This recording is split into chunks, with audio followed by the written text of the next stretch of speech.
أعوذ بالله من الشيطان الرجيم بسم الله الرحمن الرحيم ربي زدني علما ربي اشرح لي صدري ويسر لي أمري واحلل عقدة من لساني يفقه قولي آمين يا رب العالمين।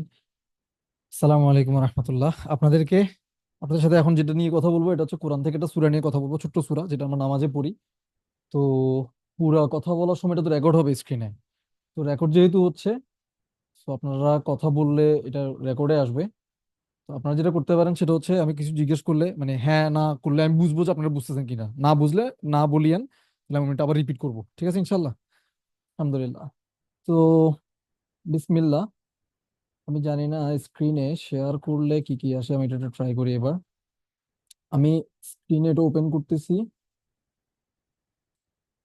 উম,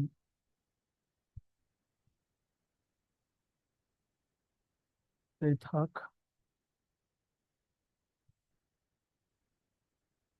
বিসমিল্লাহ।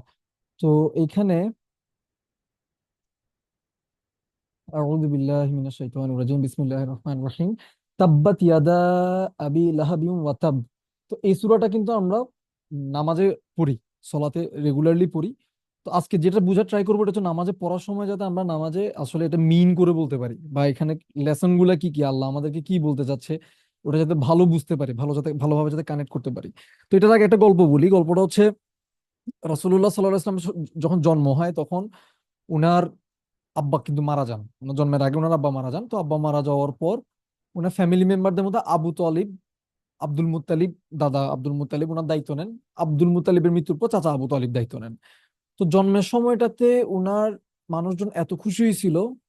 তো আমরা জানি সূরা লাহাব হচ্ছে ওনার চাচা লাহাবকে নিয়ে, আবু লাহাবকে নিয়ে। তো আবু লাহাবের নামটা আবু লাহাব কেন? কারণ উনি হচ্ছে ওই সময়ের প্রচন্ড রকম ধনী একটা মানুষ ছিলেন। এক, দুই হচ্ছে শুধু ধনী মানুষ ছিলেন তাই না, পলিটিক্যালি উনি খুব পাওয়ারফুল ছিলেন। পলিটিক্যালি পাওয়ারফুল মানে কি, মানে মক্কাতে মানুষজন তো আসলে আসতো বিভিন্ন সময়ে, যে মক্কাতে যে মূর্তি রাখা ছিল মূর্তিগুলো পূজা টুজা করতে আসতো, ঘুরতে আসতো, দেখতে আসতো। তো এগুলো দায়িত্বশীল যারা ছিলেন তাদের মধ্যে একটু অন্যতম ফিগার ছিল হচ্ছে আবুল আহাব। তো পলিটিক্যালি খুব পাওয়ারফুল মানুষ। মানে আপনি মনে করেন যে এলাকার মেয়র লেভেলের বা কমিশনার লেভেলের মানুষ। এক, দুই হচ্ছে প্রচন্ড সম্পদশালী, খুব ধন সম্পদ ছিল। তিন হচ্ছে উনি দেখতে খুব সুন্দর ছিল, মানে ওনার রূপ ছিল আগুনের মতো। তো লাহাব মানে হচ্ছে যেটা আগুন, আবু লাহাব মানে হচ্ছে আগুন, আগুনওয়ালা। আবু হুরায়রা নামটা তো শুনছো, আবু হুরায়রা শুনছেন না? আবু হুরায়রা মানে হচ্ছে মানে ওনার সাথে সারাদিন বিড়াল থাকতো। তো আবু হুরায়রা মানে হচ্ছে বিলাইওয়ালা, ক্যাটম্যান। ঠিক আছে। তো আবুল আহাব মানে হচ্ছে ফায়ারম্যান বলতে পারেন, মানে ফায়ারম্যান মানে আবার ওই দমকল বাহিনী ওইটা না। ফায়ারম্যান মানে হচ্ছে ওই আপনার কি বলবো, মানে ওই স্পাইডারম্যান সুপারম্যান বলে না, ওইটা মিন করতেছি। তো আবুল আহাব মানে হচ্ছে মানে যিনি দেখতে আগুনের মতো সুন্দর। তো ওনাকে আবুল আহাব বলার আরো একটা কারণ আছে, হিস্ট্রিতে আসছে। ওটা হচ্ছে উনি, ওনার রাগ ছিল, প্রচন্ড রাগ ছিল। উনি যে শাসন করতেন বা মানুষকে যে ডোমিনেট করতেন বা রুল করতেন, বা ওনার যে পলিটিক্যাল পাওয়ার ছিল, তো উনি এটা রাগ দিয়ে কন্ট্রোল করতেন। মানে উনার রাগের কারণে অনেক সময় অনেক মানুষ অনেক কিছু ওনাকে ভয়ে বলতো না। তো রাগ দিয়েও একটু সুপার পাওয়ার দেখানো, পাওয়ার খাটানো, এই জিনিসটা ওনার মধ্যে ছিল। তাহলে কয়েকটা জিনিস পাইলাম, একটা হচ্ছে উনি দেখতে প্রচন্ড সুন্দর ছিলেন। নাম্বার দুই হচ্ছে উনি পলিটিক্যালি খুব পাওয়ারফুল ছিলেন। তিন নাম্বার হচ্ছে ওনার ধন সম্পদ অনেক ছিল। চার নাম্বার হচ্ছে রাসূলুল্লাহ সাল্লাল্লাহু আলাইহি ওয়াসাল্লামের জন্মের সময় যারা প্রচন্ড খুশি ছিল তাদের মধ্যে উনি একজন। মানে উনি খুশির চোটে, খুশির খবর শুনে উনি অনেক বড় গিফট করছে। আমার যদি ভুল না হয়, আমি এটা অনেক আগে পড়ছি, উনি একটা দাসী ছিল। দাসী মানে হচ্ছে ওই সময় একটা মানে কয়েক লাখ টাকা দাম বা কোটি টাকা হইতে পারে। তো একটা দাসীকে উনি খুশি চোটে মুক্ত করে দিছে। তো এটা অনেক বড় ব্যাপার, মানে ওই সময় কিন্তু ইসলাম নাই। মানে ভাতিজা হইছে এই খুশিতে উনি কি করে দিছে, দাসী মুক্ত করে দিছে। তো এটা বিশাল ব্যাপার।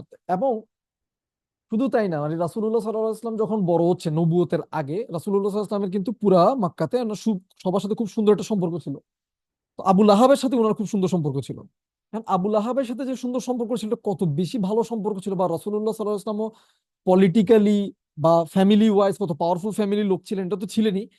প্লাস আবুল আহাবের সাথে ওনার একটা স্পেশাল সম্পর্ক ছিল। স্পেশাল সম্পর্কটা কিরকম? রাসূলুল্লাহ সাল্লাল্লাহু আলাইহি ওয়াসাল্লামের ফাতিমা রাদিয়াল্লাহু আনহার আগেও আরো তিনজন মেয়ে ছিল, খাদিজা রাদিয়াল্লাহু আনহার মেয়ে আর কি। তো মেয়েদের মধ্যে উম্মে কুলসুম ছিল, তারপর হচ্ছে রুকাইয়া ছিল। তো দেখেন আবুল আহাবের সাথে ওনার সম্পর্ক এত সুন্দর ছিল যে আবুল আহাব, দেখেন আপনি কারোর সাথে যদি আপনার মেয়েকে বিয়ে দেন বা আপনার ছেলেকে বিয়ে দেন, আপনার মেয়ে নাই, তো যদি ছেলেকে বিয়ে দেন আপনি কেমন ফ্যামিলিতে ছেলেকে বিয়ে দিবেন? মানে যে যে ফ্যামিলি আপনাকে সন্তুষ্ট করে। বা আপনার একটা মেয়ে আছে, আপনি যদি মেয়েটাকে একটা ফ্যামিলিতে বিয়ে দেন কেমন ফ্যামিলিতে বিয়ে দিবেন? যে ফ্যামিলির উপর আপনি সন্তুষ্ট, সব ভালো লাগে। মানে নইলে তো আপনার মেয়েকে বা ছেলেকে আপনি বিয়ে দিবেন না। তো রাসূলুল্লাহ সাল্লাল্লাহু আলাইহি ওয়াসাল্লাম তো খুব বুদ্ধিমান মানুষ ছিল, উনিও একটা বিজনেসম্যান ছিল, মানে টপ পজিশন একটা মানুষ ছিল। বাট দেখেন, উনি উনার দুই প্রিয় আদরের মেয়েকে বিয়ে দেওয়ার জন্য চুজ করছে, পছন্দ করছে কাকে? আবু লাহাবের দুই ছেলেকে। মানে আবু লাহাবের সাথে সম্পর্কটা কত ক্লোজ ছিল।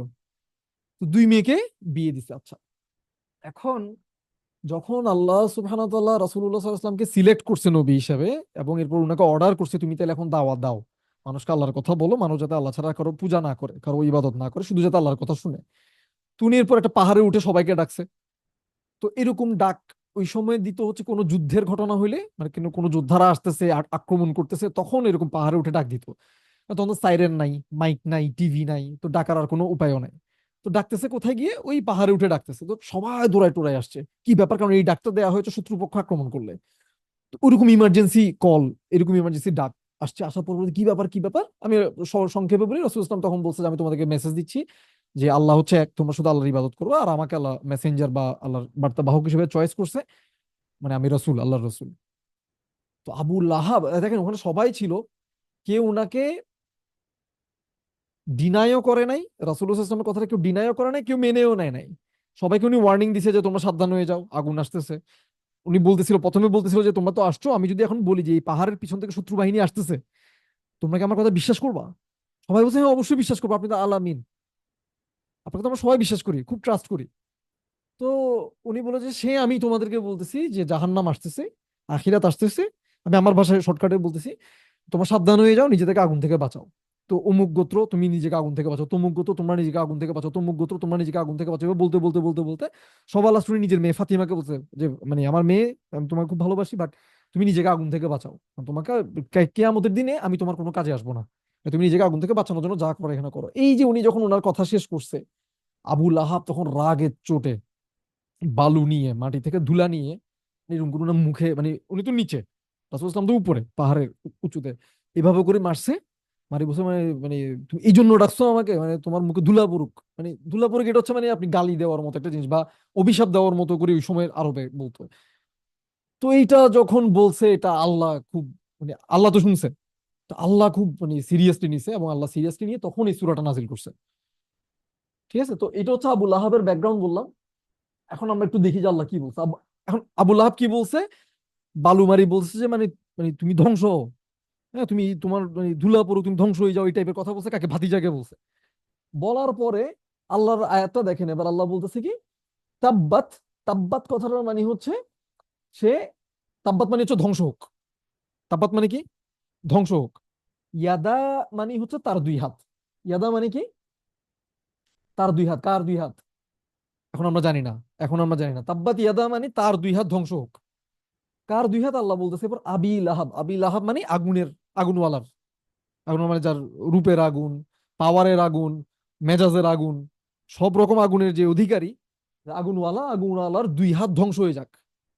এরপরে কি বলতেছে? ওয়া এবং তাব, এবং সে নিজেও ধ্বংস হোক। এখন আপনি চিন্তা করতে পারেন আম্মু, দেখেন মানে আল্লাহ তো এটুকু বললেই হতো যে আবু লাহাব ধ্বংস হয়ে যাক, তো দুই হাত ধ্বংস হওয়ার কথা তো বলার দরকার নাই, ঠিক না? মানে আবু লাহাবকে আল্লাহ বলতেছে যে আবু লাহাব ধ্বংস হয়ে যাক, তাহলে আলাদা করে আবার দুই হাত ধ্বংস হওয়ার কথা বলার দরকার কি?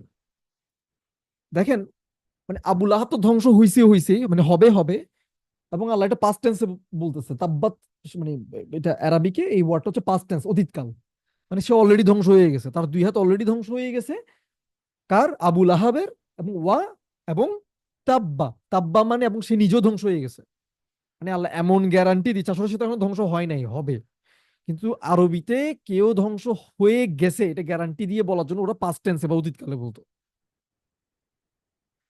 মানে তুমি কাউকে বলা, মানে বলতে চাচ্ছ, বা আপনি কাউকে বলতে চাচ্ছেন যে মানে তুই বুঝবি, তুই বুঝবি, তুই বরবাদ হয়ে গেছিস, তুই বুঝবি। আর বরবাদ এখনো হয় নাই, সামনে হবে, কিন্তু আপনি গ্যারান্টি দেওয়ার জন্য বলতে তুই তো বরবাদ হয়ে গেছিস, তুই টের পাবি এটা। তো এটা এক ধরনের অভিশাপ দেওয়ার মতো, আবার একসাথে গ্যারান্টিও দিচ্ছেন। ভাষাটা বুঝছেন না? আবু লাহাব যে ধ্বংস হয়ে গেছে এটা আল্লাহ অলরেডি গ্যারান্টি দিয়ে দিছে, এবং এরপর বলতেছে কি, তার দুই হাতও ধ্বংস হয়ে গেছে। তার দুই হাত অলরেডি ধ্বংস হয়ে গেছে। এখন দুই হাতের কথা মিনিংটা কি? মিনিং হচ্ছে দুই হাত দিয়ে আমরা কি করি? হ্যাঁ, আমরা জিনিসপত্র কামাই, তাই না, অর্জন করি দুই হাত দিয়ে। আরবিতে যেটা বুঝাচ্ছে, মানে বাগধারায় আমরা অনেক কিছু ইউজ করি না, হাত টান, হাত টান মানে কি কারো হাত ধরে টান দেওয়া না, হাত টান মানে হচ্ছে চুরির অভ্যাস, তার হাত টানের অভ্যাস আছে, মানে সে চুরি করে। তো এরকম আরবিতেও কিছু ব্যাপার আছে, বা এটা আমরা বাংলায় বলেছি, মানে সে দুই হাত দিয়ে যা করছে সব ধ্বংস হয়ে গেছে। তো দুই হাত দিয়ে কি কি করছে, পাওয়ারফুল হইছে, অনেক পাওয়ারফুল লোক, খুব সম্মানী লোক, তারপর খুব ধন সম্পদওয়ালা লোক, তার সম্পদ অর্জন করছে, সম্মান অর্জন করছে, পাওয়ার অর্জন করছে, এটা তার দুই হাতের কামাই। তো তো সে দুই হাতে যা কামাইছে আল্লাহ গ্যারান্টি দিচ্ছে এগুলো অলরেডি ধ্বংস হয়ে গেছে। এমন হচ্ছে তার তারপর সে নিজেও ধ্বংস হয়ে গেছে, বলছে না? আচ্ছা, আল্লাহ একটা গ্যারান্টি দিল, এটা আমরা বুঝছি। এরপর আল্লাহ আবার আলাদা করে বলছে মা, মা মানে হচ্ছে না, আগনা, আগনা কথাটা গিনা, গিনা মানে হচ্ছে গনি, বলি না আমরা উসমান গনি। তো গিনা বা গনি এটা হচ্ছে সম্পদের সাথে কানেক্টেড। মা আগনা মানে সে যা কামাইছে, সে যা সম্পদ অর্জন করছে, আনহু মানে যার আছে, তার আছে যেটা আছে, মালুহু, মালুহু মানে তার মাল, মালুহু, হু মানে তার, মাল মানে তো মাল আমরা বুঝি। তাহলে মা আগনা আনহু মালুহু ওয়ামা কাসাব, এবং ওয়ামা কাসাব সে যা কামাইছে, মানে তার, এখানে আল্লাহ এটা এটা দুই রকম ট্রান্সলেশন করা যায়। একটা ট্রান্সলেশন হচ্ছে যেটা আমরা এখানে দেখতেছি, যে his wealth will not avail him or that which he gained, বাংলায় দেখতেছি তার ধন সম্পদ আর সে যা কিছু অর্জন করছে তা তার কোনো কাজেই আসলো না। ঠিক আছে, এটা আরেকভাবে বলা যায়, মা দিয়ে এটা প্রশ্ন করার সময় কিন্তু মা দিয়ে করে, তুমি আরবিকে এটা পড়ছো, মা দিয়ে যদি এটা বলা হয় যে তার সম্পদ আর সে যা কামাইছে তা তার কি কাজে আসলো, মানে এই বাক্যটা দুই ভাবে অনুবাদ করা যায়। একটা হচ্ছে প্রথম এটা যেভাবে আছে, আর একটা হচ্ছে কি কি কাজে আসছে তার, সে তার ধন সম্পদ আর তার সে যা কামাইছে। ধন সম্পদ ছাড়াও তাহলে আমরা অনেক কিছু কামাই, সম্মান কামাই, বললাম না, অথরিটি কামাই, পাওয়ার কামাই, পজিশন কামাই। সে যা কামাইছে, মানে এই ধন সম্পদ, পাওয়ার টাওয়ার এবং তার ধন সম্পদ কোন, তার কি কাজে আসছে, আরেকভাবে বললো যে তার কোনো কাজেই আসলো না। একই কথা, দুই ভাবে বলা যায়। আচ্ছা, তারপর কি বলতেছে, দেখতেছি আমরা সায়াসল, সা এখানে শুরুতে একটা সায়াসল মানে হচ্ছে হি উইল বি বার্নড। সে সিন আছে না শুরুতে, একটা সিনটা কিন্তু আলাদা। ইয়াসল, ইয়াসলা মানে হচ্ছে, ইয়াসলা মানে হচ্ছে সে পূর্বে বার্ন হবে, সে পূর্বে বা বার্ন হবে বা জ্বলে যাবে। নারন, নারন মানে কি আগুনে। জাত লাহাব, জাত লাহাব মানে কেমন, জাতা মানে হচ্ছে অফ, মানে জাত লাহাব মানে হচ্ছে, লাহাবের মিনিং আমরা একটু আগে দেখছি, ওর নাম কি আবু লাহাব। লাহাব মানে কি আগুন, ফ্লেম, শিখা, আগুনের শিখা। তো সে খুব শীঘ্রই লেলিহান শিখাযুক্ত আগুনে জ্বলবে। এটা যেমন তেমন আগুন না, আল্লাহর আগুন। দ্বিতীয়টা হচ্ছে কি, এটা মানে লাহাবওয়ালা আগুন, মানে অনেক উঁচু শিখা, লাল আগুন।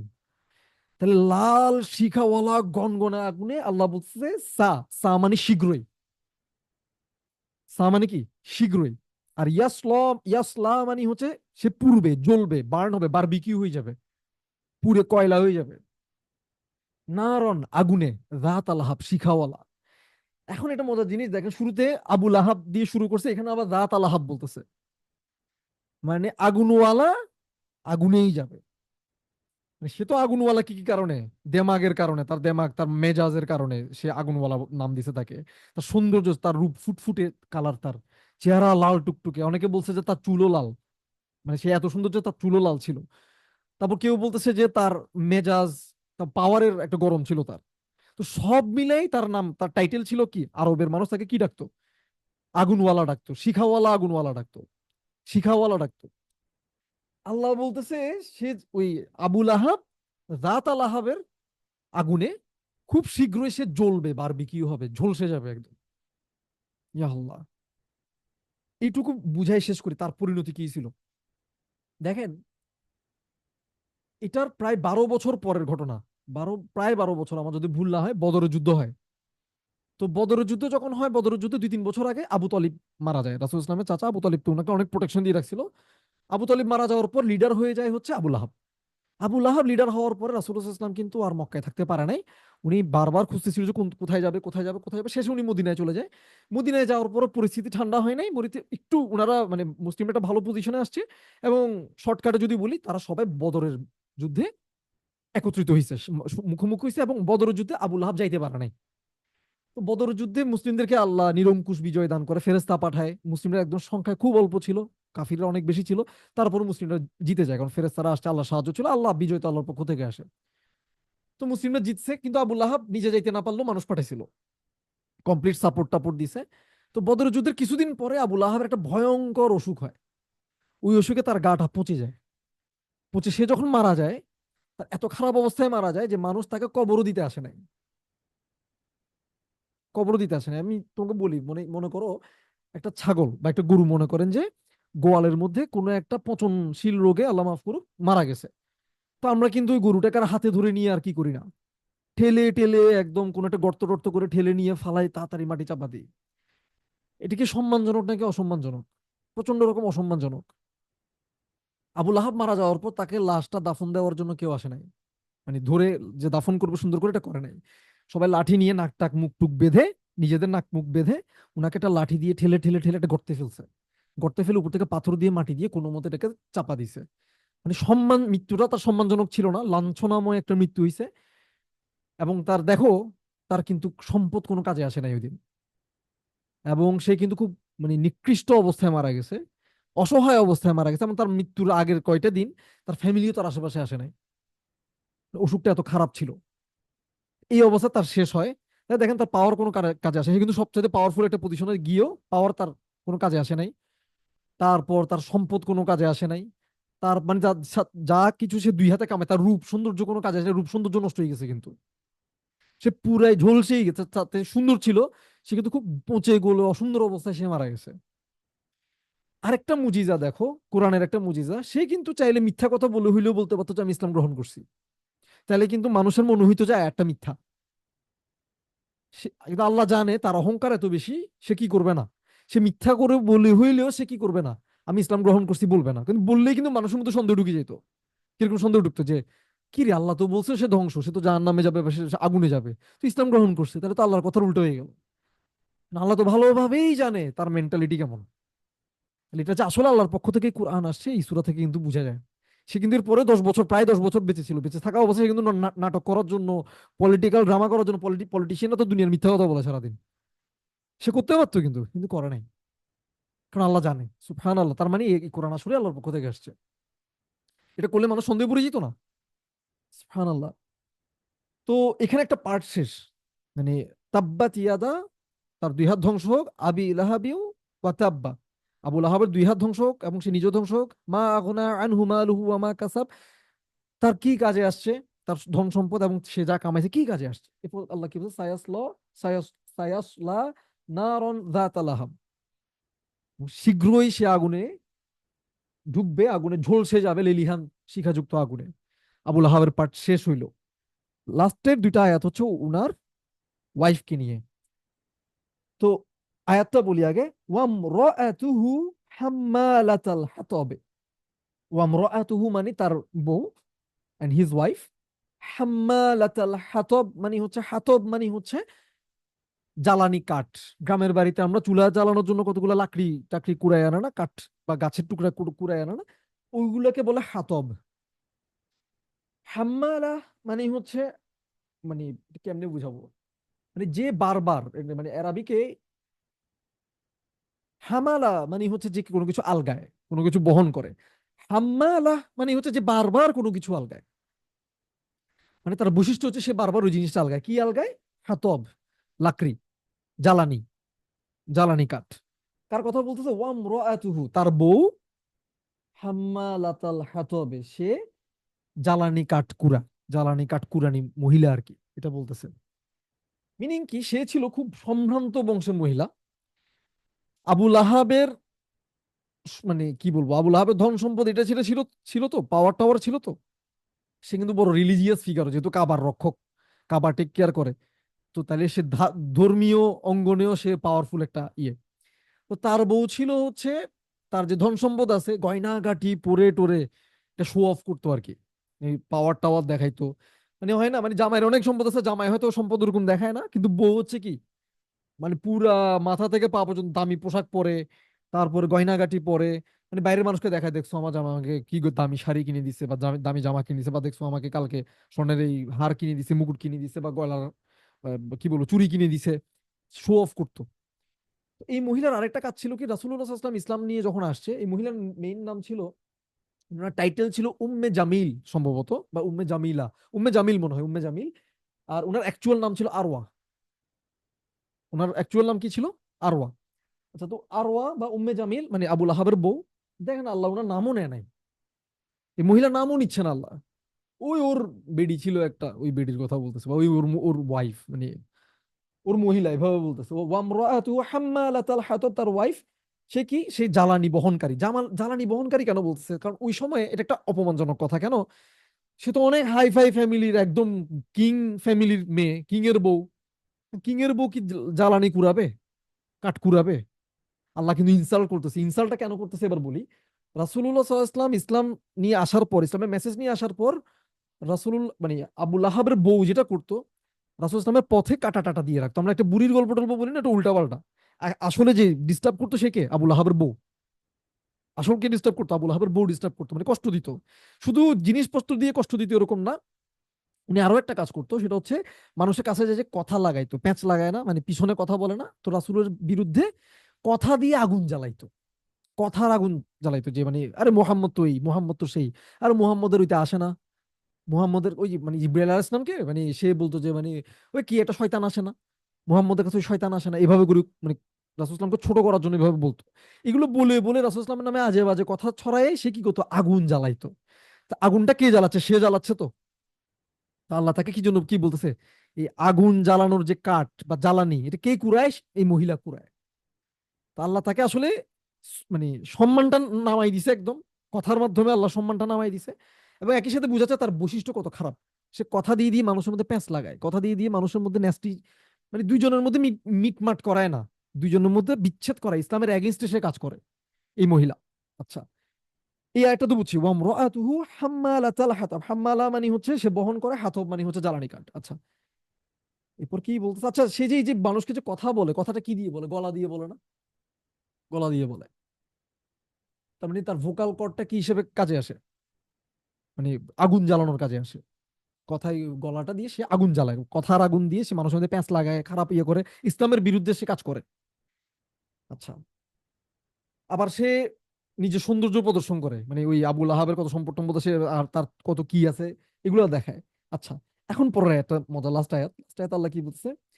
ফি মানে হচ্ছে ইন ইট, মানে এটার মধ্যে, মানে কিসের মধ্যে? জি দিহা, জিদ মানে হচ্ছে গলা, এটা হচ্ছে জিদ।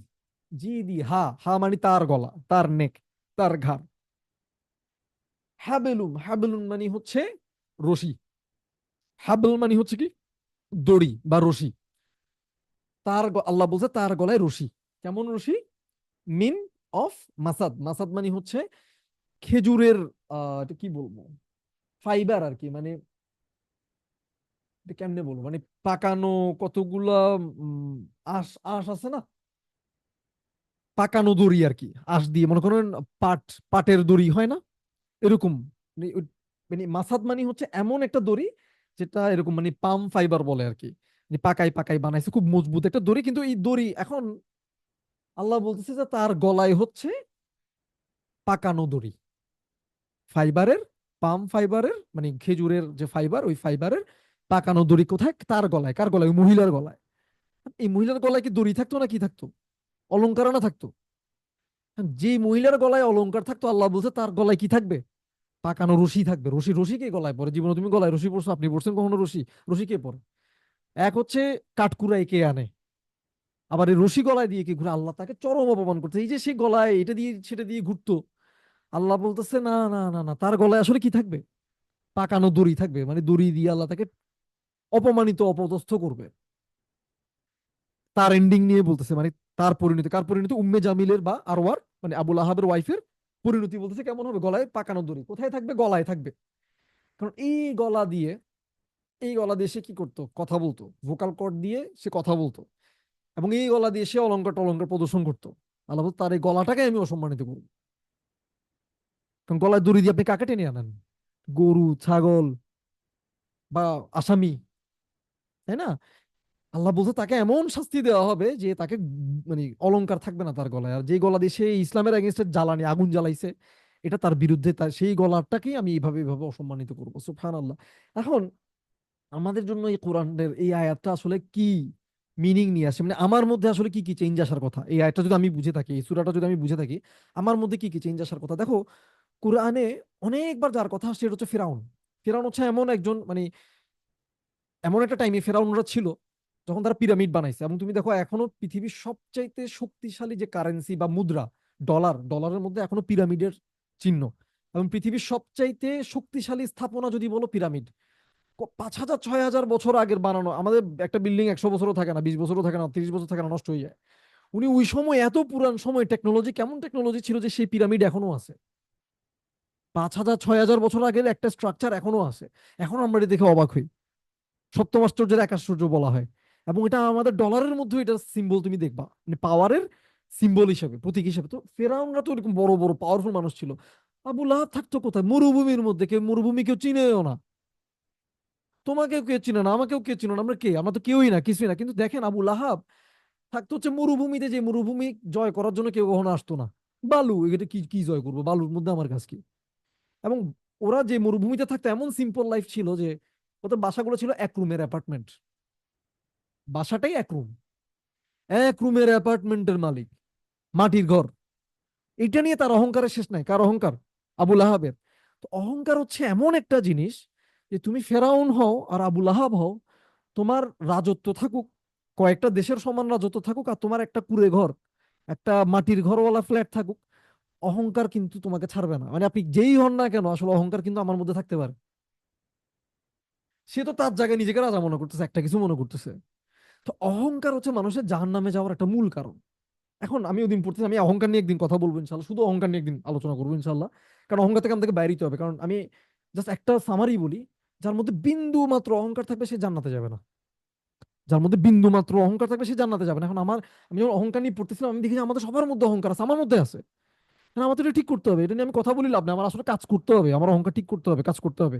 সূরা মাসাদ যেটা নিয়ে কথা বলে, সেটা হচ্ছে আমাদের মধ্যে যে অহংকার আছে, এই অহংকার আমাদেরকে আসলে কোথায় নিয়ে যাবে? জাহান নামেই নিয়ে যাবে। শুধু আবুল আহাব জাহান নামে গেছে তা না, দেখা যাবে আমিও জাহান নামে চলে যাচ্ছি। আমি এটা থেকে সেফ না, তুমি এটা থেকে সেফ না, আপনিও এটা থেকে সেফ না, কেউ সেফ না। এটা অন্তরের ব্যাপার। আমি তো আপনার অন্তর দেখি না, আমার অন্তর তো আপনি দেখতেছেন না। তো আমি যখন অহংকারের সাইন সিমটম গুলো নিয়ে পড়তেছি, আমি দেখি যে আল্লাহ, আমার তো অহংকার আছে। ইয়া আল্লাহ, আল্লাহ আমাকে ঠিক করে দিক, আমিন। দুই তিনটা সাইন বলি আমি। একটা সাইন অহংকারের, রাসূল ইসলামের একটা সংজ্ঞা আমি আমার ভাষায় শর্টকাটে বলি, কারণ হাদিসটা বলতে গেলে সময় চলে যাবে। শর্টকাটটা হচ্ছে এরকম: অহংকার হচ্ছে, অহংকার যার মধ্যে আছে তার মধ্যে দুইটা জিনিস অবশ্যই থাকবে। সে কাউকে নিজের চাইতে কম মনে করবে, মানে আমি বড়, আমি ভালো, আমি উত্তম। মানে এটা আমরা বলি না আসলে, আমরা কি বলি? আমরা উল্টাটা বলি, ও ফালতু, ও কি জানে, ও কি পারে, ও কি। এই যে কাউকে ছোট মনে করা, কাউকে ছোট মনে করা মানে আমি নিজেকে বড় মনে করলাম। ওকে ছোট মনে করতেছি কার থেকে? আমার থেকে তো ছোট মনে করতেছি। তার মানে আমি নিজেই কি বড় মনে করলাম, কি মনে করলাম? বড় মনে করলাম। এটাই হচ্ছে অহংকার। আরবিকে বলে কিবর। কিবর মানে কি? অহংকার। অহংকার যার মধ্যে বিন্দু থাকবে সে জাহান্নামে যাবে। এটা হচ্ছে একটা সিমটম। রাসূল ইসলাম বলছে। আরেকটা সিমটম হচ্ছে সে সত্যকে পাইলেও, সত্য বুঝলেও সে সত্যকে অস্বীকার করে।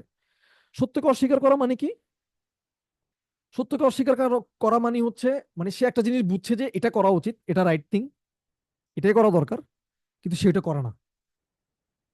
সে যেটা বুঝে সেটাই ওইটাই করতে থাকে। আবুল আহাবের সাথে পার্থক্যটা, মানে আবুল আহাবের সাথে মিল দেখেন। ও কিন্তু বুঝছে সত্য কি? সত্য হচ্ছে আল্লাহ, উনি আল্লাহ রসুল, আমার ওনাকে মানা দরকার। উনি যেভাবে বলছে আমার এভাবে চলা দরকার। আল্লাহ যেভাবে বলছে আমার এভাবে চলা দরকার। মানছে উনি? আবুল আহাব কি মানছে? আবুল আহাবের বউ কি মানছে? মানে নাই। দুইজনের পরিণতি কি হয়েছে? সে তারা জাহান্নামে যাবে।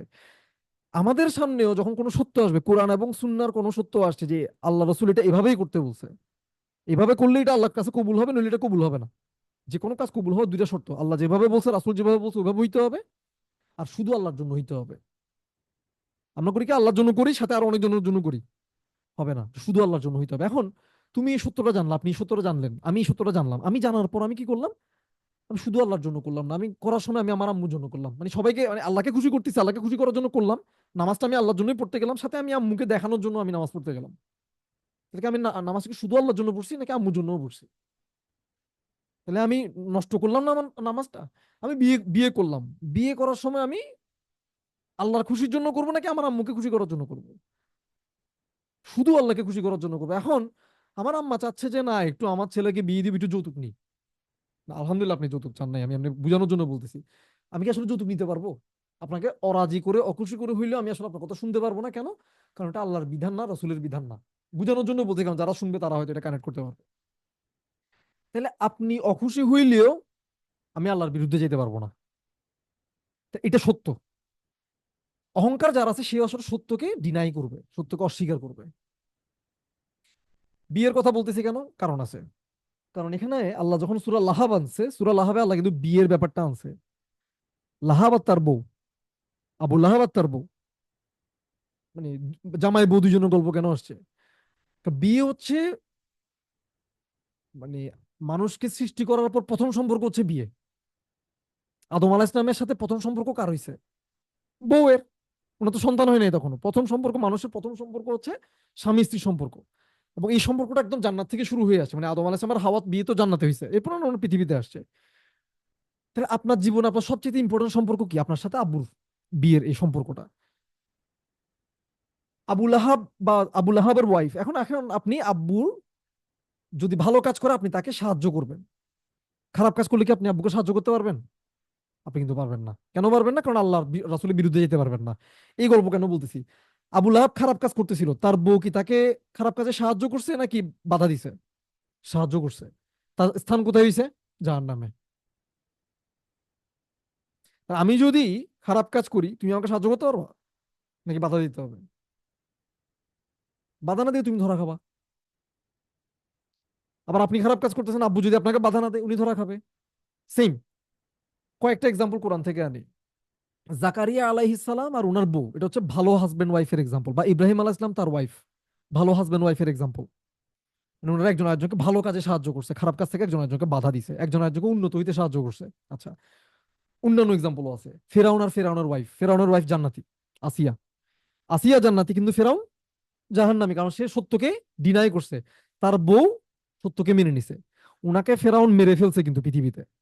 কিন্তু উনি জিতছে নাকি ফেরাউন জিতছে? ফেরাউনের বউ জিতছে। কারণ ফেরাউনের বউ আল্লাহর আনুগত্য করছে, আল্লাহর রাসূল মুসার আনুগত্য করছে, এই জন্য উনি বিজয়ী। উনি জান্নাতি মহিলা, জান্নাতে চলে গেছে। আর ফেরাউনকে তখন দেখে মনে হচ্ছে ফেরাউন জিতছে, কিন্তু ফেরাউন কোথায় চলে গেছে? জাহান্নামে চলে গেছে। ডুবে তো মরছেই, সাথে জাহান্নামে গেছে। তাহলে আবুল আহাবের সাথে ফেরাউনের মিল দেখতেছি অহংকার। অহংকারের কারণে সত্য অ্যাকসেপ্ট করতে পারে না, নিজেকে বড় মনে করছে, আগুনে চলে গেছে। তাহলে হাজবেন্ড ভালো, সরি হাজবেন্ড খারাপ, বউ ভালো, এটা একটা এক্সাম্পল দেখলাম, কোরআন থেকে দেখলাম। হাজবেন্ড ভালো বউ ভালো এক্সাম্পল দেখছি। ইব্রাহিম আলাইহিস সালাম তার ওয়াইফ, জাকারিয়া আলাইহিস সালাম তার ওয়াইফ। আচ্ছা গেল। হাজবেন্ড ভালো বউ খারাপ, এরকম এক্সাম্পল কোরআনে আছে। কেমন? নূহ আলাইহিস সালাম এবং তার ওয়াইফ, লূত আলাইহিস সালাম তার ওয়াইফ। হাজবেন্ড খুবই ভালো, নবী, কিন্তু তাদের বউ ঈমান আনে নাই, এবং আল্লাহ এটা কোরআনে তুলছে। তাহলে হাজবেন্ড ভালো হইলেও বউ যে ভালো হবে এমন কোনো কথা নাই। লাস্ট এক্সাম্পল লাহাব আর তার বউ, হাজবেন্ডও বদ, বউও বদ। তো এখান থেকে আমাদের একটা ডিপ আন্ডারস্ট্যান্ডিং আছে, আসলে আমার সাথে সম্পর্ক সবসময় আল্লাহর। আমার বউ খারাপ হইতে পারে, ভালো হইতে পারে। আপনার জামাই ভালো হইতে পারে, খারাপ হইতে পারে। ভালো হইলে আলহামদুলিল্লাহ, বেশি বেশি হামদ করবেন। আমার বউ ভালো হইলে আমি হামদ করবো, কিন্তু বউ যদি খারাপ হয় আমি কি মাথা ফাটাই ফেলবো? না। সবর। নূহ আলাইহিস সালাম সবর করছে তার বউয়ের ব্যাপারে, লূত আলাইহিস সালাম সবর করছে তার বউয়ের ব্যাপারে, ইব্রাহিম আলাইহিস সালাম নিশ্চয়ই হামদ করছে, তার ভালো বউ ছিল। এগুলো সবগুলোই টেস্ট, সবই টেস্ট। উল্টাটা বলি এবার। আসিয়া আলাইহিস সালাম তার জামাইয়ের ব্যাপারে সবর করছে, কিছু করার নাই, উনি যাবে কই? ফেরাউনি পুলিশ, ফেরাউনি হাইকোর্ট, ফেরাউনি জজ কোর্ট, ফেরাউনি রাজা, তো যাবে কই? কার কাছে আশ্রয় চাইবে? আশ্রয় চাওয়া তো কেউ নাই আল্লাহ ছাড়া। তা আল্লাহ আশ্রয় দিছে ওনাকে, আল্লাহ ওনাকে জান্নাতে নিয়ে গেছে ইনশাআল্লাহ। তাহলে এখান থেকে একটা জিনিস বুঝার আছে যে আমরা আসলে জামাই বউ নিয়ে তো পাগলামি করার কিছু নাই। আমরা চেষ্টা করব, ট্রাই করব ভালো জামাই ভালো বউ খোঁজার, কিন্তু দিন শেষে হচ্ছে আমি আল্লাহর সাথে ঠিক থাকবো। আমার বউ ভালো হইলেও ঠিক থাকবো, খারাপ হইলেও ঠিক থাকবো। আমার জামাই ভালো হইলেও আমি আল্লাহর আনুগত্য করবো, খারাপ হইলেও আমি আল্লাহর আনুগত্য করবো। আমি যাতে ঠিক থাকি, কারণ আমাকে আমার কবর আমি একলা যাবো, আমার জামাইকে বা বউকে নিয়ে আমি কবরে যাব না। এটা এটা মনে রাখলেই সহজ। আবার অনেকে আবার এটা চিন্তা করে, কি রে মানে আসিয়া ভালো মহিলা, উনার জামাই এত খারাপ কেন? আল্লাহ এটা কি বিচার হইলো আল্লাহ? মানে এটা আসিয়ার জন্য একটা জুলুম হয়ে গেল না? মানে আপনার জামাই আব্বু অনেক খারাপ মানুষ হইতে পারতো না? আলহামদুলিল্লাহ আব্বু ভালো মানুষ, আপনার সাথে টর্চার করে না, জুলুম করে না, কিন্তু খারাপ তো হইতে পারতো। খারাপ হলে তখন আপনি কি চিন্তা করতেন? এ আমার কপালে নিয়ে এরকম করছে, তাই না? মানে মানুষ তো এইভাবে চিন্তা করে। বা আমার মানে যদি মানে কারো যদি বউ খারাপ পড়তো, বা বউ যদি খারাপ পড়ছে, কি চিন্তা করতো যে আমার বউটা এরকম খারাপ পড়ছে? তাহলে এরকম চিন্তা করার সবচেয়ে বেশি রাইট ছিল নূহ আলাইহিস সালামের। আমি নবী, আমার বউ কেমনে খারাপ হয়? তাই না? সবর সবর সবর, কাজ করা, দোয়া করা, এরপর তো যা করার তো ইসলামে তো ইয়ে আছে। বাট আমরা যাতে আল্লাহকে মানে ন্যায় বিচার করে নাই আমার সাথে, এটা যেন মনে না করি। ন্যায় বিচার করে নাই কেন বললাম?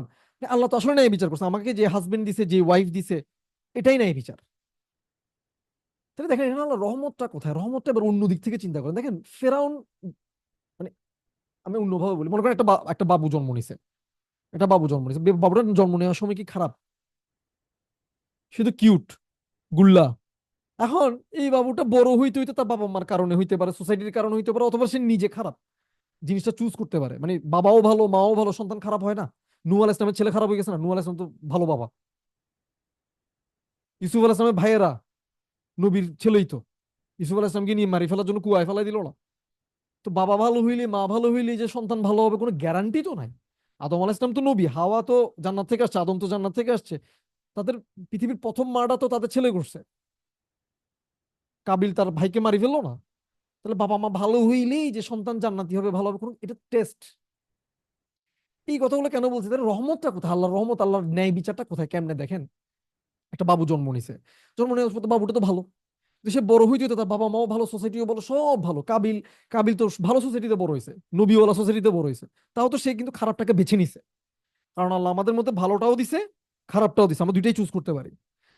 এখন আমি খারাপটা চুজ করলে এটা আমারই দোষ, আপনার কিছু করার নেই। আপনি আমাকে নামাজ পড়তে শিখাইছেন আম্মু, কিন্তু এরপরও যখন আমি উল্টাপাল্টা করছি, আপনার তো কিছু করার নেই। আপনি আমাকে বলছেন, বকা দিছেন, বুঝাইছেন, আমি বুঝি নাই। আমি বুঝি না, এটা তো আপনার কিছু করার নাই, তাই না? আবার আমি যখন ঠিক হয়েছি, এটা আমি চুজ করছি, আল্লাহ আমাকে দিয়ে ভালোটা চুজ করাইছে। দোয়া করছেন আপনি, ইনশাল্লাহ হয়তো আল্লাহ আপনাদের দোয়ায় আল্লাহ আমাকে ঠিক করছে, আলহামদুলিল্লাহ। তাহলে এটার জন্য আমার হামদ করা উচিত। এখন যেটা বুঝাচ্ছি সেটা হচ্ছে, একটা বাচ্চা যখন বড় হচ্ছে, বড় হইতে হইতে সে খারাপটা চুজ করতে হতে খারাপ হয়ে গেছে। এখন আল্লাহ তো আসলে সেই খারাপ বাচ্চাটা যে বড় হয়ে গেছে, এখন সে তো আর বাচ্চা নাই, ইয়াং হয়ে গেছে, 30 হয়েছে, 40 হয়েছে, সে এখন সম্পদ হয়ে গেছে, তার আরো পাওয়ার বাড়ছে, পলিটিক্যালি পাওয়ারফুল হয়ে গেছে, আরো পাওয়ার বাড়ছে, সুন্দর, আরো পাওয়ার। মানে এটা তো একটা ইফেক্ট আছে বাইরে। আবুল আহাবের কথা যদি চিন্তা করি বা ফেরাউনের কথা চিন্তা করি, তো জন্ম থেকে তো খারাপ ছিল না, এরাও তো মানুষ। আল্লাহ তো চায় না এরা জাহান্নামে যাক। তো দেখেন ফেরাউনের ঘরে আসিয়ার মতো একটা আল্লাহ কি দিছে, মানুষ দিছে, যাকে দেখে ফেরাউন ঠিক হইতে পারতো। এটা আল্লাহর রহমত না? ফেরাউন কাকে দেখবে? ঘরে একটা বউ যাকে দেখে সে ঠিক চিন্তা করতে পারতো যে আমি তো বুঝছি এটা সত্য, সত্যটা মানতেছি না কেন? আমার বউটা তো এত অত্যাচারের পরও সে সত্য ছাড়তেছে না, আল্লাহকে ছাড়তেছে না। তার জন্য একটা নবী পাঠাইছে ফেরাউনকে ঠিক করার জন্য, মুসা। শুধু নবী না, এই ফেরাউনকে আল্লাহ কত ভালোবাসতো চিন্তা করেন। মানে মানুষ কত খারাপ হোক, যতই খারাপ, এসে বাবুদেরকে জবাই করতো প্রতি বছর, তারপরেও আল্লাহ তাকে কত ভালোবাসতো। সুবহানাল্লাহ, আল্লাহ যে রহমানুর রহিম। আল্লাহ একটা নবী পাঠায়, একটার পর একটা, 9টা নাকি 10টা মুজিজা দেখাইছে। ব্যাং দিয়ে, নদী দিয়ে, এটা পঙ্গপাল পাঠায়, অনেক রকম বড় বড় মিরাকল দেখাইছে। তো মুসা আলাইহিস সালাম নিজেও মিরাকল দেখাইছে, আর লাঠি ছেড়ে দিছে, সাপ হয়ে যাচ্ছে। তারপর উনি হাত বের করে আনছে, এটা হাতটা গ্লো করতেছে, জ্বলতেছে। এগুলো দেখার পর তো ইসলাম মানে সব জাদুকররা ইসলাম অ্যাকসেপ্ট করেছে। জাদুকর মানে কি? এগুলো ওই মানে সাহির কথা আছে, সাহির মানে যারা সত্যি সত্যি ম্যাজিক করে, ব্ল্যাক ম্যাজিক ট্যাজিক করে না, এইরকম ওদেরকেও কিন্তু সাহির বলে। এরা আসল ম্যাজিশিয়ান ছিল। এরা মুসা আলাইহিস সালামকে দেখে বলে, এটা আল্লাহর পক্ষ থেকে, আমরা ইমান আনলাম। এবং এদিকে তো ফিরাউন এরকম মারি ফেলছে। মারি ফেলছে মানে কি? মানে ব্রুটালি মারছে, নৃশংস ভাবে মেরে ঝুলাই রাখছে। আমি যেটা বুঝাচ্ছি, এমন এমন মিরাকল আল্লাহ ফেরাউনকে দেখাইছে, এটা আপনি একবার দেখলে আপনি ইসলাম গ্রহণ করে ফেলতেন, কিন্তু ওর অহংকারের কারণে। এখন দেখেন, একবার দেখাইছে মিরাকল আল্লাহ, তো এরপর ওনাকে ধ্বংস করে দেওয়া দরকার ছিল। কিন্তু না, ওরে আল্লাহর যে রহমত! চিন্তা করেন, উল্টা দিক থেকে আমরা আসিয়ার কষ্ট দেখতেছি, কিন্তু আমরা দেখতেছি না যে ফেরাউনকে আল্লাহ আসলে জাহান্নামে দিতে চায় না। আল্লাহ কাউকেই জাহান্নামে দিতে চায় না, আপনাকেও দিতে চায় না, তোমাকেও দিতে চায় না, আমাকেও দিতে চায় না। আল্লাহ চায় আমরা শয়তান থেকে বেঁচে আসি, আমরা যাতে জান্নাতে যাই। এই জন্য আল্লাহ আমাদেরকে চান্স দিচ্ছে, চান্স দিচ্ছে, চান্স দিচ্ছে, চান্স দিচ্ছে। ফেরাউনকে চান্স একটার পর একটার পরে। ফেরাউনের যেহেতু অহংকার অনেক বড়, তাকে জন্য বড় বড় মিরাকল দেখাইছে। লাস্টে সাগর পর্যন্ত দুই ভাগ হয়ে গেছে। এটা কি ফেরাউন দেখে নাই? সাগর দুই ভাগ হয়ে গেছে। একটা মানুষ কি সাগর দুই ভাগ করতে পারে? তা আল্লাহ করে। ওখানেই তো তার আর থামি যাওয়া দরকার ছিল। না রে বাপ রে বাপ, কি রে, সাগর দুই ভাগ হয়ে গেছে, আচ্ছা আমি ইমান আনলাম। কিন্তু ওর অহংকার এত বেশি ঢুকছে মাথার মধ্যে, ও তাও ইমান আনা নাই। এবং দেখেন, একটা বর্ণনায় পড়লাম যে সে যখন ডুবে যাচ্ছে, মানে সাগরে যখন ডুবে যাচ্ছে, ওই মুহূর্তে একটা বর্ণনায় আসছে, কোন একটা তাফসিরে পড়ছিলাম, ওখানে বলতেছিল যে সে ওই মুহূর্তে জিব্রাইল আলাইহিস সালাম এসে তার মুখে মাটি ছুঁড়ে মারছে, মুখে মাটি ঢুকিয়ে দিছে। কেন? ওই বর্ণনা আসছে, বর্ণনাটা সত্য মিথ্যা আল্লাহ ভালো জানে। ওই বর্ণনায় আসছে যে জিব্রাইল আলাইহিস সালাম ভয় পাচ্ছিল যে সে এখন তওবা করে ফেলবে, এখন তো মারা যাচ্ছে, যে আমি মুসার রবের উপর আমি ঈমান আনছি, এটা বলবে। তো জিব্রাইল আলাইহিস সালাম ভয় পাচ্ছে যে এখন ঈমান আনলে তো আল্লাহ, মনে হয় আল্লাহ মাফ করে দিবে। কারণ জিব্রাইল আলাইহিস সালাম আল্লাহকে চিনে, জিবরাইল ইসলাম জানে যে আল্লাহ এমন ক্ষমাশীল, কেউ মাফ চাইলে আল্লাহ মাফ করে দেয়, কেউ ফিরে আসলে আল্লাহ কবুল করে ফেলে। সুবহান আল্লাহ, এটা হচ্ছে আমাদের আল্লাহ। তাহলে আমরা কিভাবে আসলে গুণের উপর অটল থাকবো? তাহলে অহংকারের কথা বলতেছিলাম, অহংকার থেকে বের হয়ে আসা, আল্লাহ আসলে এত যে আল্লাহ রহমানুর রহিম, এটা বুঝাচ্ছি। তো এই যে নূহের বউয়ের জন্য আসলে নূহের মতো একটা নবী দরকার ছিল। আমরা দেখতেছি নূহের জীবনে এত কষ্ট, আসিয়ার জীবনে এত কষ্ট, আসলে তো কষ্ট। কিন্তু উল্টা দিক থেকে দেখো, ফেরাউনের জন্য তো আসলে এরকম একটা বউ, এরকম একটা নবী দরকার ছিল, যাতে সে সত্যটা বুঝে। তাকে সত্যটা বুঝানোর জন্য আল্লাহ সর্বোচ্চটা দিছে, তাও সে বুঝে না, তার আসলে আল্লাহর সামনে আর বলার কিছু থাকবে না। সুবহানাল্লাহ। তাই না? এখানেও যে আল্লাহ রহমানুর রহিম, এটা বলতেছি। আমি কি বুঝতে পারছি মানে আল্লাহ যে আসলে কত ক্ষমাশীল, দয়ালু, আমরা ওই পার্টটা দেখলে কিন্তু বুঝা যায়, চোখে পানি চলে আসার কথা। আবু লাহাব আর তার বউয়ের অহংকার অনেক বেশি ছিল বলে দেখেন তাদের ঘরের ফ্যামিলি মেম্বার নবী পাঠাইছে, তাও তাদের মন গলে নাই। তাহলে আবু লাহাবকে আর তার বউকেও কিন্তু আল্লাহ ভালোবাসতো, বাস্তব বলেই তো আল্লাহ এইভাবে, সুবহানাল্লাহ, তাও তারা ইমান আনে নাই। তা মানে আমাদের চয়েস, আমরা ইমান না আনলে কার কি করার আছে। তো অহংকারের দুইটা পয়েন্ট বলছিলাম, এটা দিয়ে শেষ করি। একটা পয়েন্ট কি, একটা পয়েন্ট হচ্ছে অন্যকে নিজে চাইতে ছোট মনে করা, মানে কি নিজেকে উত্তম মনে করা, একই কথা। আরেকটা কি বললাম, সত্যকে অস্বীকার করা, সত্য জেনে বুঝে সত্যটা মেনে না নেওয়া। তো এই দুইটার আর কয়েকটা এক্সাম্পল দিই। আরেকজনকে ছোট মনে করা মানে কি, মনে করেন আম্মু আমি আপনার সাথে কথা বলতেছি, আপনি আমার সাথে কথা বলতেছেন, আপনি কথা বলার সময় আমি আপনাকে কথা থামাই দিলাম, আমাকে মাফ করে দিন, আমি এরকম করি করে ফেলি অনেক সময়, এটা কিন্তু আমার অহংকার। অহংকার কেন? কারণ যে অহংকারী সে আরেকজনের কথা পুরোটা না শুনেই কথা বলে। এটা হচ্ছে অহংকারের অনেকগুলো সাইনের মধ্যে একটা সাইন। আরেকজনের কথা পুরোটা না শুনে যে আমার কথা উত্তম, আমি এখন তোমাকে একটা উত্তম কথা বলবো, তোমার কথা চাইতে আমার কথা উত্তম, সেজন্য আমি তোমাকে থামাই দিই, আপনাকে থামাই দিয়ে আমি কথা বলতেছি। আল্লাহ আল্লাহ আমাকে মাফ করে দিক, আপনি দোয়া করেন যাতে আল্লাহ আমাকে মাফ করে দেয়, ঠিক আছে? তো এটা তো ঠিক করতে হবে আমাকে। ঠিক না করলে আমি কোথায় চলে যাবো? আল্লাহ মাফ করুক, আমি জাহান্নামে চলে যাবো। তো আপনি তো চান না আমি জাহান্নামে যাই, একটু দোয়া করেন যাতে আল্লাহ আমাকে ঠিক করে দেয়। এক। দুই হচ্ছে, একটা হচ্ছে এই যে মানে কথার উপরে কথা বলা, মানুষকে কথা থামাই দেওয়া। আরেকটা হচ্ছে গীবত করা। মনে করো আমি তোমার সামনে অমুককে নিয়ে, মনে করো তুমি ফেসবুকে ঢুকলা, তুমি এক কাজ করো, তুমি 3 মাসের জন্য ফেসবুক আর ইউটিউব বন্ধ করে দাও। আমি কেন বলতেছি বুঝবা। ফেসবুকে ঢুকলে, ইউটিউবে ঢুকলে আপনি দেখবেন অমুককে নিয়ে আলোচনা, তমুককে নিয়ে আলোচনা, অমুককে নিয়ে আলোচনা, তমুককে নিয়ে আলোচনা, ওটা কি গীবত? তার এই কথাগুলো শুনলে সে তো কষ্ট পাবে। আমি ঠিক বলছি কিনা? মানে ফেসবুক অনলাইনে, ফেসবুকে, ইউটিউবে এখন কি মানুষ কি নিয়ে পরচর্চা, গীবত এগুলো হচ্ছে কিনা? তো যাকে নিয়ে হচ্ছে সে আমার একটা মুসলিম ভাই বা বোন, তো সে ভুল করছে আর কি, তার ভুল নিয়ে তো আমি তাকে সংশোধন করতেছি না, আমি তো তাকে হেল্প করতেছি না, আমি তার জন্য দোয়া করতেছি না, আমি তাকে নিয়ে সমালোচনা করতেছি। এটা শুনলে কি সে কষ্ট পাবে নাকি পাবে না? তো গীবত হচ্ছে তো সেটাই, যেটা হচ্ছে সত্য কথা, এবং যেটা সে শুনলে সে কষ্ট পাবে, এবং যেটা তার অনুপস্থিতিতে করা হয়। আমরা তো মাশাআল্লাহ সবগুলোই করতেছি। এবং আমি যদি এখন আপনার সামনে গীবত করি, আপনি যদি না থাকেন, আমি কার সাথে গীবত করবো? অডিয়েন্স নাই, আমি কথা বলতেছি, শোনার কেউ নাই, তাহলে তো আমি গীবত করবো না আর। তাহলে এই যে আপনি যে ইউটিউবে শুনতেছেন, বা তুমি যে ফেসবুকে পড়তেছো, তুমি সহ গীবতে যোগ দিচ্ছ না, পরচর্চায় যোগ দিচ্ছ না? গীবত আর পরচর্চা হচ্ছে এমন কবিরা গুনাহ, যে কবিরা গুনাহ জাহান্নামে নিশ্চিত করে। আর গীবত কারা করে? দেখো, আমি মনে করো আমি একজনকে নিয়ে গীবত করছি, তার মানে কি, শুনো শুনো অমুকের কথা একটু শোনো, অমুক কি করছে শোনো, এই করছে, তার মানে কি অমুক খারাপ, তাই তো? তার মানে কি আমি তার চাইতে উত্তম, সে আমার চাইতে অধম, তার মানে কি আমি অহংকারী। গীবত কারা করে? যাদের মধ্যে অহংকার আছে। তার মানে কি সে অমুককে নিজে চাইতে ছোট ভাবতেছে। আমাদের তো ভাবনা এরকম হবে, আল্লাহ ওর তো একটা গুনাহ করে ফেলছে, আল্লাহ আমি যদি এরকম গুনাহ করে ফেলি, আল্লাহ ওকে আপনি মাফ করে দেন, ওকে হিফাজত করেন, ওকে গুনাহ থেকে উঠে আসার তৌফিক দেন, ওকে ভুল থেকে উঠে আসার তৌফিক দেন। আল্লাহ আপনি আমাকেও সংশোধন করে দেন, আমার মধ্যে যদি এরকম ভুল ত্রুটি থাকে, আল্লাহ আপনি আমাকে মাফ করে দেন, ঠিক করে দেন। নরম হয়ে যাওয়ার কথা না? আমিও তো এরকম স্লিপ করতে পারি। আমি আজকে যে গুনাহ করবো না, কোনো গ্যারান্টি আছে? আমি যে আজকে একটা গুনাহ, আমি যে আজকে পড়ে যাবো না, কোনো গ্যারান্টি আছে? কার গ্যারান্টি আছে? আর আমি যখন ফেসবুকে একজনকে নিয়ে লিখবো, ইউটিউবে একজনকে নিয়ে কথা বলবো, যেই হোক না কেন, যত বড় ক্রিমিনালই হোক না কেন, আমার বলার দরকার কি? তার বিচার করার জন্য তো তার সমাজ আছে, তার ফ্যামিলি আছে, হাইকোর্ট আছে, জজ কোর্ট আছে, হোক। আমার তো এটা নিয়ে আজাইরা কথা বলার দরকার নেই। কথা বলে কি লাভ হচ্ছে? কথা বলে একটাই লাভ হচ্ছে, আমার জাহান্নামটা আমি নিশ্চিত করতেছি। কথাগুলো শুনে, কথাগুলো পড়ে আমি আরো যোগ দিচ্ছি, ওইটা বলতেছে, আমি আবার সেটা পড়তেছি, লাইক দিচ্ছি, কমেন্ট করতেছি, শেয়ার করতেছি। কি করলাম? আমি আসলে তাকে আসলে হেল্প করলাম। হেল্প না করলাম, আমি যে শুনতেছি পড়তেছি, আমি আসলে যোগ দিলাম না। তো এটা এখন একদম কমন হয়ে গেছে। এখন আপনাকে গীবত করতে হলে আর কারো বাসায় যাইতে হবে না, কারোর সাথে ফোনেও কথা বলতে হবে না। ফোনে গিয়ে, বাসায় গিয়ে তো আমরা কথা বলি, অন্যকে নিয়ে আলোচনা করি। অনুপস্থিত কারোর না কখনোই কথা বলবা না, কখনোই কথা বলবা না। সেটা যেই হোক না কেন, তোমার আম্মু যদি তোমাকে ফোন করে কারোর অনুপস্থিতিতে কাউকে নিয়ে কথা বলে, একদম ফোন রেখে দিই, কারণ তুমি জাহান্নামে তো যাইতে পারবা না। এখন আমি বলতেছি, আমি অসন্তুষ্ট হবো, আমি অসন্তুষ্ট হই, উঠে চলে যাবো আমার সামনে থেকে। এখন আমি অসন্তুষ্ট হইলাম, মানে আমি সন্তুষ্ট হইলাম, আমাকে খুশি করার জন্য তুমি গীবতে যোগ দিলে আমার সাথে, আল্লাহ তো তোমাকে ধরবে। তো আমাকে খুশি করে লাভটা কি হচ্ছে তোমার? বুঝাতে পারছি? তো গুনার ব্যাপারে খুব ভয় পাওয়া, এখন দেখো গুনার ব্যাপারে ভয় পাবা কেন? কারণ আল্লাহ ভয় পাইতে বলছে।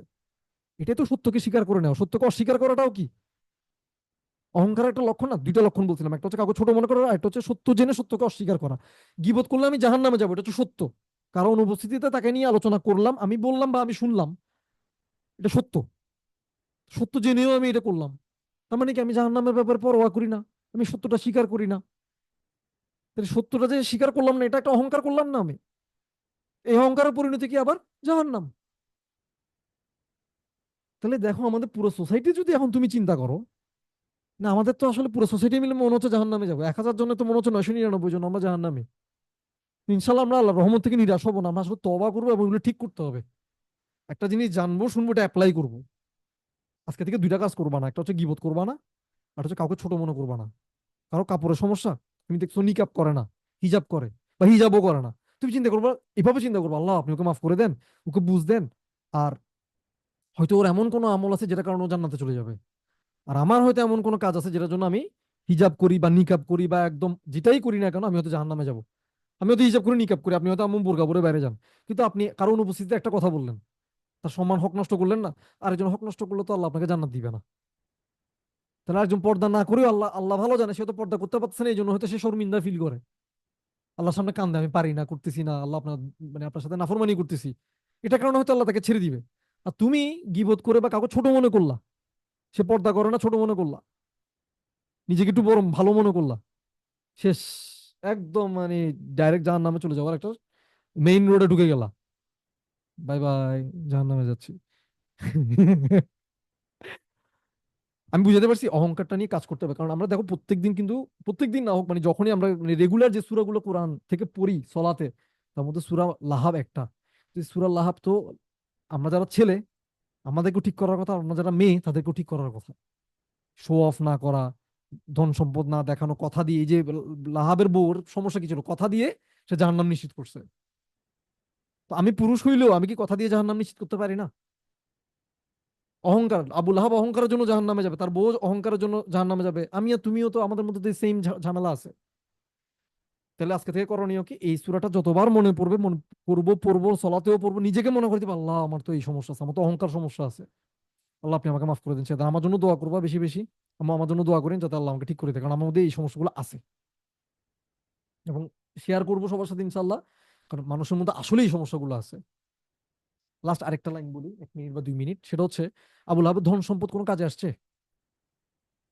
আমাদেরও ধন সম্পদ কোনো কাজে আসবে না। তুমি ধন সম্পদ রেখে কবরে চলে যাবো, আপনিও ধন সম্পদ রেখে কবরে চলে যাবেন, আমিও আজকে যদি মারা যাই রেখে চলে যাব। ধন সম্পদ যদি আল্লাহর রাস্তায় খরচ হয় ওইটাই কাজে আসবে। রাসূল ইসলাম ধন সম্পদ রেখে গেছে, তোমাকে ধন সম্পদ ছিল না, ওনার বিলিয়ন বিলিয়ন ডলার দিচ্ছে আল্লাহ ওনাকে। এক একটা যুদ্ধের পর যে 1/5 মাল উনি পাইতো, গনিমতের মাল বা যুদ্ধলব্ধ সম্পদ, ওই এক ওই এক অংশ, যেটা 5 ভাগের 1 ভাগ, একবার এক লোক এসে তাকে বলছে, ইয়া রাসূলুল্লাহ আপনার তো এই বিশাল সম্পদ, মানে ওই যুদ্ধ থেকে পাইছেন, এটা হচ্ছে 2 পাহাড়ের মধ্যবর্তী একটা উপত্যকা ছিল, ভ্যালি বলে। ওই উপত্যকা ভর্তি হচ্ছে উট আর ঘোড়া, তুমি একটা আরব উটের দাম, অ্যারাবিয়ান ক্যামেল প্রাইস লিখে সার্চ দিবা, আর অ্যারাবিয়ান হর্স প্রাইস লিখে সার্চ দিবা, দেখবা কয় মিলিয়ন ডলার। টাকা বলি নাই, ডলার। কয় মিলিয়ন ডলার, এটাকে টাকায় কনভার্ট করবা। এবার চিন্তা করবা যে এক উপত্যকা ভর্তি ঘোড়া আর উট আছে, কয় বিলিয়ন ডলার হয়, এটা কাউন্ট করবা। তোমার এরকম এক উপত্যকা কি ছিল, এক যুদ্ধলব্ধ সম্পদ, এটা উনার ভাগেরটা। তো এক লোক এসে বলতেছে, ইয়া রাসূলুল্লাহ আমাকে এখান থেকে দেন না, শর্টকাটে বলতেছে একদম। উনি বলছে পুরা ভ্যালিতে, এই পুরো উপত্যকা যা আছে সব তোমাকে দিয়ে দিলাম। সুবহানাল্লাহ।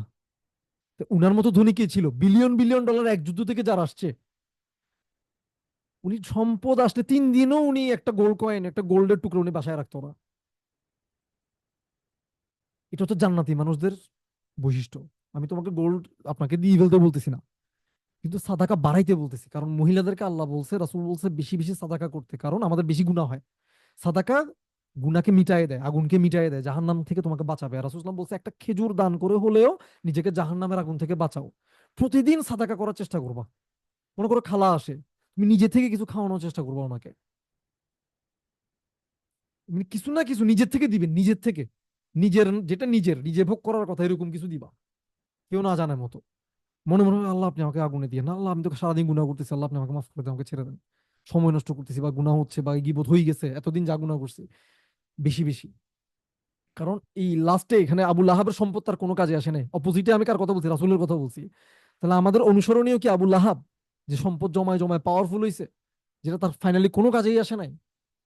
আর নাকি আমার রসুল, তিনি সম্পদ রাখে নাই, দিয়ে দিছে, কিন্তু উনার কথা আমরা এখনো বলি, সাল্লাল্লাহু আলাইহি ওয়াসাল্লাম বলি, যতবার শুনি ওনার নাম ওনার জন্য দোয়া করি, সারা পৃথিবী দোয়া করে জান্নাতে মানে উনার সাথে তো আমরা থাকতে চাই, তো উনার সাথে থাকতে হলে ওনার মতো হইতে হবে। তো আমি পুরো সম্পদ দিতে না পারি, 10 টাকা করে দাও প্রতিদিন, 100 টাকা করে দাও, 1000 টাকা করে দাও, যতটুকু সামর্থ্য আছে করো, কিন্তু করো, তোমার এই সম্পদ আল্লাহ বাড়াই দিবে উল্টা।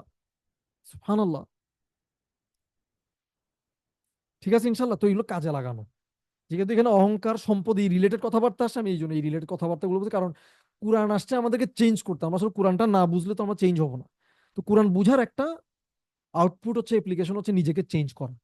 তো আজকে থেকে আগামী 1 মাস যতগুলো সলাৎ পড়বা, যত ওয়াক্ত সলাৎ পড়বা, প্রত্যেক সলাতে অন্তত একবার সূরা মাসাদ পড়া ট্রাই করবে, নিজেকে মনে করাই দেওয়ার জন্য আমার কি অহংকার ঠিক হয়েছে, আমি কি দান সাদাকা বাড়াইছি, আমি কি সত্য শুনলে মেনে নিই, আমি কি কারো গীবত করি, আমি কারো অনুপস্থিতিতে কথা বলি, আমি কি কাউকে ছোট মনে করি কিনা নিজের চাইতে, মনে করলে সাথে সাথে মনে করো না ও হয়তো আমার সাথে উত্তম, আমি তোকে খারাপ মনে করছি তার মানে আমি হচ্ছে খারাপ।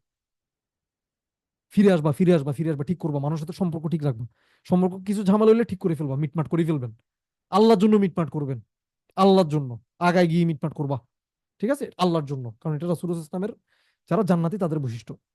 জাহান্নামীদের বৈশিষ্ট্য হচ্ছে হিংসা, বিদ্বেষ, রাগারাগি, ঝগড়াঝাটি জিয়ায় রাখে। আমরা এরকম হব না ইনশাআল্লাহ। ঠিক আছে, এটা শেষ করতেছি না, আমাদের টাইম হয়ে গেছে। সুবহানাকাল্লাহুম্মা ওয়া বিহামদিক, আশহাদু আল্লা ইলাহা ইল্লা আনতা, আস্তাগফিরুকা ওয়া আতুবু ইলাইক। আসসালামু আলাইকুম ওয়া রাহমাতুল্লাহ।